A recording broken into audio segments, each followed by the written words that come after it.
Hi, I'm Keith St. Clair with Grand Rapids Community College, and we're here today for the Democratic Presidential Caucus, and we're here talking to Randy Balil. Yeah, it's a great deal. I think we got 580 caucus sites set up around the state of Michigan, and it's a selection process for selecting the Democratic nominee for president. And at each caucus site, we have voters that come in that live in the caucus area that the site's set up at. They'll go through the process here. They'll be verified that they live in the city, and then they'll move on to another table, which will make sure that they didn't vote by internet or by mail, and then they'll move on to the ballot table and actually fill out a ballot and cast their ballot. Now, the internet voting was new this year, correct? Yes, it was. Yeah. And I think it's a great opportunity for folks that aren't able to make it to the caucus sites and still be able to participate in the process. I think it's a great thing. Had they been able to vote by mail previously? Yes. Yep. That's always been in place, and a lot of people take advantage of that.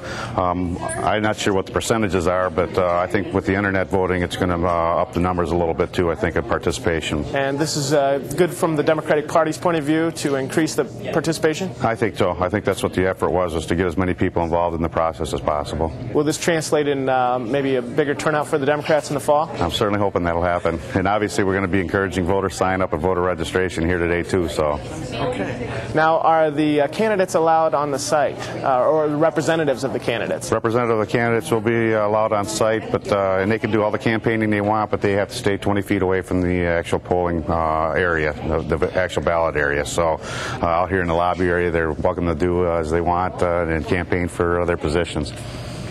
So if the ballots, I understand, are not they're not secret ballots. No, this is an open caucus, and so you're openly declaring your candidate by putting it in the box. That's the way the process has been in the past, and we think it works well. So. Do you have to be a Democrat to participate in the Democratic Presidential Caucus? We hope you are, but technically you don't. You have to sign a paper saying that you are a Democrat and that or you will be voting as a Democrat and participating in the election in November, and also be an eligible voter then too. So how many caucus sites does the 3rd Congressional District have this year? In Kent County alone, we got 21 sites, so the 3rd Congressional District might take in a little bit more than that, but just in Kent County alone, we got 21. And years past, we did this all at one site, you know. For the whole 3rd Congressional District? Yep. And so that makes it, I think it just opens it up and makes it more accessible to everybody. And more convenient this year. I think convenience plays a big role, and people want things convenient nowadays, you know. So is it fair to say that by making it more convenient with more sites and longer hours, you've kind of reduced the ability of the candidates' representatives to be there and either to serve as a challenger or to give a plug for their guy? Yeah, the doors are open, and they're more than welcome to be here, but in a way there's a possibility that they could be short-staffed and not be able to cover all the sites. And I'm sure this was talked about prior to the party establishing this process, and so I'm not sure what steps they took to try to do that. As a guess, I'm thinking that they're probably going to hit the sites that have got the most activity and where they got their support at to keep pitching out their thing. So.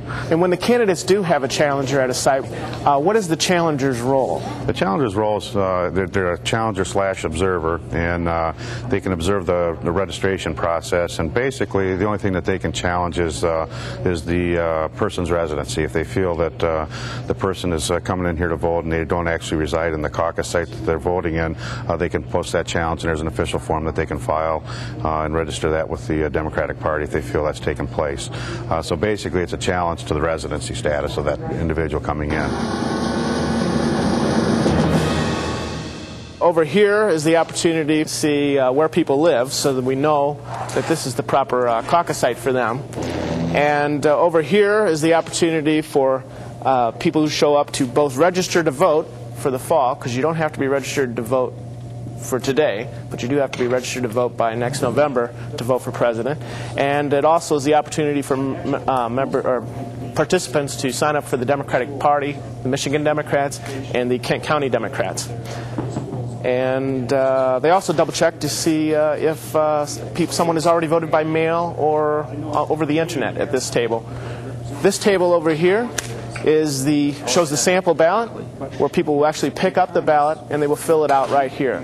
There's no curtain, nothing to step behind, because it's not a secret ballot. And their name and address is recorded on the ballot itself. And then it's dropped in the box, and that's the end of the procedure. They hope to make a press announcement tonight at 8 o'clock. It'll be an unofficial one, I believe, but they're going to tabulate the votes here this evening when the site closes at 4. And then they'll be phoned in to the state Democratic Party.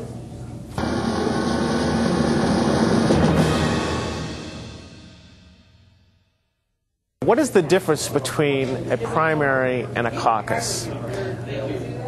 This year the differences are not as readily apparent as in previous years, because this year the Democratic Party is doing what it can to be as inclusive as possible. But a caucus is a closed party meeting to discuss legislation or to propose a nominee for office. And it's not a typical election in that the voting is not secret. And historically, there's candidates or their candidates' representatives are allowed to basically campaign on site, as long as they stay away from the table and don't interfere with the people who are actually picking their selection. And in addition to that, people are allowed to be on site for signing ballot petitions. But it is a closed party meeting in a sense. In that sense, the Democratic Party can exclude people that they feel that are not Democrats or do not represent the Democratic Party. A primary does not allow that. A primary is, in many ways, is a regular election conducted by the state. And in a caucus, it's paid for and run by the party itself. That allows for it to be a little bit more exclusive. And it also allows for it to be a non-secret ballot. There's two types of primaries, closed primaries and open primaries. Michigan is an open primary state, and the Republicans usually use an open primary system for determining their party's nominee for president. This year is an exception for the Republican Party in that nobody's challenging George Walker Bush for president, so therefore they've decided that they're going to use the caucus method and save the state some money.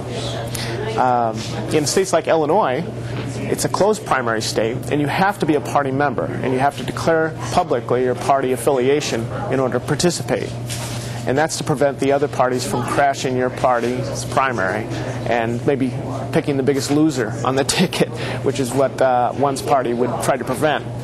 And so it's a different way of doing things. Some states have the closed primary, some have the open primary. So, Randy, how's the caucus going so far? What questions have been raised? I don't know if we've really had any problems so far. It looks like everybody that's shown up has been a resident, and it hasn't been too difficult to make that identification. And I'm kind of surprised they're coming in pretty steady for the caucus sites being split up like they are. I didn't expect to have this many so far already this morning, so it's going good, I think. So the turnout today sounds good. To start, if it keeps going like this, I think it'd be great. So.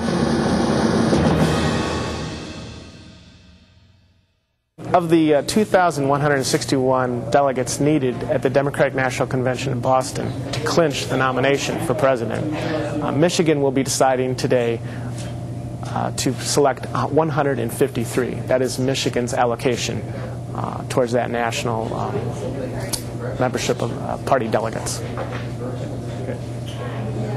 And how it will work is they'll do, it'll factor in two ways.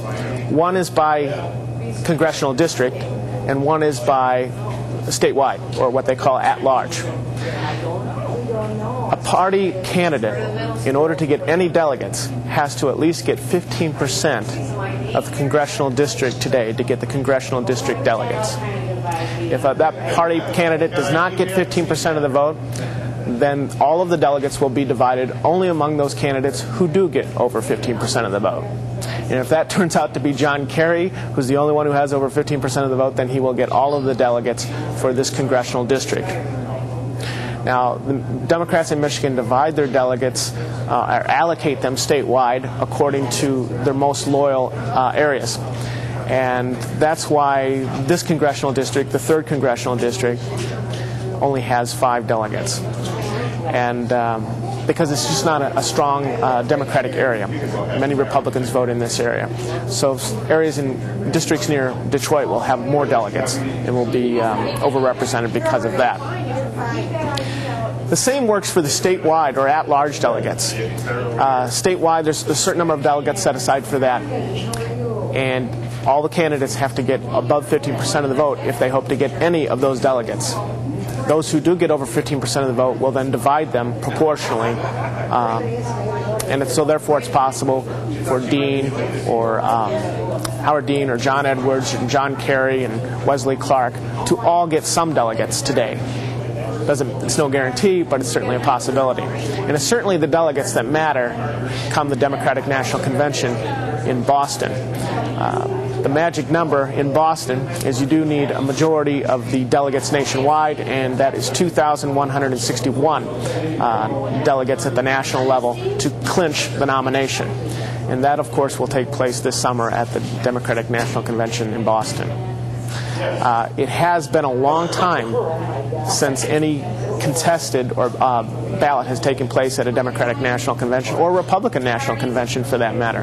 Neither major party has had a national convention go beyond the first ballot since the 1950s. What it would take for that to happen is basically somebody would not get a majority of the delegates. Therefore, the delegates who previously voted, they'd have a second ballot, and previous voted delegates would have a chance to change their mind. That hasn't happened since the 1950s, so it's not likely to happen this year either. Primaries have become more important. Caucuses are used less and less nationwide, and in a caucus it's easier for factions within the Democratic Party, such as unions or whatever, to encourage their members to be loyal and vote for the candidate they've endorsed. A primary is much more open than that, and in that sense maybe more democratic. And although the primaries don't take place nationwide on the same day, they take place week by week, little by little, and this allows the candidate who succeeds early on with victories to gain some sort of momentum that tends to carry through from state to state to state, from week to week to week. And for that reason, that's my explanation for why we don't have contested national conventions in recent years. New Hampshire is in both parties, the Democrats and Republicans, has the honor of being the first presidential primary. And that really goes back to the beginning of the 20th century, when they moved up their candidate selection for president to coincide with their annual town meetings. And I believe that at that time it was in March. And it made them the first ones. And they saw the benefits of that immediately following, as it gained media attention, and people came from all over to New Hampshire to witness the event, and it actually brought dollars into New Hampshire and prestige to New Hampshire, so much so that they haven't been wanted to give it up. And so they have now instituted as a part of their law that they have to be the first primary in the nation. So no matter which state will try to trump them by moving up their primary, as Michigan did this year to February 7th, the earliest it has had, New Hampshire ensured that they would move theirs to be first and remain first. Now, the Iowa caucus actually takes place prior to the New Hampshire primary, but again, it's a caucus, it's not a primary, and therefore the New Hampshire is not as concerned about that one. Mr. Levin, you were instrumental in moving up the U.S. caucus state, or the caucus state for Michigan, to February 7th. Good work. What was involved in that, and why did you do so? The system where Iowa and New Hampshire always go first and have this huge impact on the process is wrong. It's bizarre, it's unfair. No state or state should always go first because they have just a big impact on who the candidate is. Now, whether you like the outcome or not this year isn't the point. I happen to like the outcome this year because I think that John Kerry was given a big boost in Iowa, and he's the person I think is the strongest candidate to defeat George Bush. So I happen to like the outcome, but that's by chance. That doesn't mean the process is any good. It isn't. It's a bad process, and we ought to alternate which states go first. Retail politics is great. It's fine. We ought to always require candidates to spend a lot of time in at least some states. They can't spend a lot of time in all 50. But we ought to rotate which states go first, so it's not just Iowa, New Hampshire constantly that have this huge impact on who the nominees are. So you wouldn't be in favor of bunching up the caucuses and primaries, but you would just change the order in which they're staggered. Exactly. I'd rotate them. Okay. And in Michigan, you're saying that we could not have an open, we can't have a closed primary. The Democratic Party would like one, and that's because the state law prevents it at the moment. Any chance of getting that changed? I don't think so. I don't think that most Republicans, as I understand it, would favor that change. But the problem with having a open primary, so-called, where any Democrat could vote for the Republican nominees that are running, or vice versa, where the Republicans could help to pick the Democratic nominee, is that you can manipulate the system and you could cross over and try to pick the weakest guy in the other party. And so unless you have a closed primary where you're just going to vote in for your own party, people who are independents, who are registered as independents, could vote for either. That's fine. But unless you have a closed primary, then an open primary becomes a way to manipulate the system so that you're helping to pick the other party's candidate, and obviously you're going to try to pick the weakest person in that party, and that's not fair. Is there an election in Michigan history that you remember being manipulated in that way? Remember personally, no, because I don't know the last time that we had a closed primary, or excuse me, where we had a true open primary and where the party did not pick through a caucus. Michigan still has a primary, but it's irrelevant for the Democrats because we use the caucus system to pick our nominees because we don't want members of the other party picking our nominees. And the trouble with the open primary is that's what happens. So I can't remember exactly when we had the last open primary where we did not also have a caucus which did the real selection. So the open primary is left to the Republicans in the state? I think so. The Democrats will continue with their I think the Republicans use the open primary, although I'm not 100% sure of that. All right, well, thank you so much for talking with us. Great being with you. Thank you, Senator. The benefit to having the caucuses or primaries all take place early on and in rapid succession is to coronate an early winner and to prevent a long, drawn-out fight which could damage the parties as internal candidates trashed each other on the news. And so this is lessened to some extent by having the primaries early on.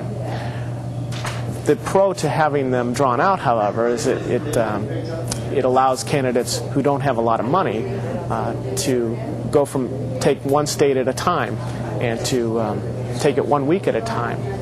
And this is helpful to them to kind of build up support slowly.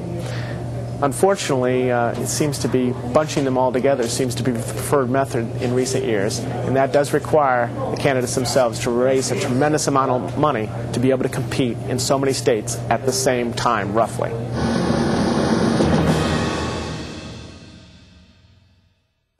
On the one hand, independents are even more important today in helping decide who wins. And I think independents outnumber those with a party affiliation. But those who have a party affiliation are more loyal than they have been in recent years.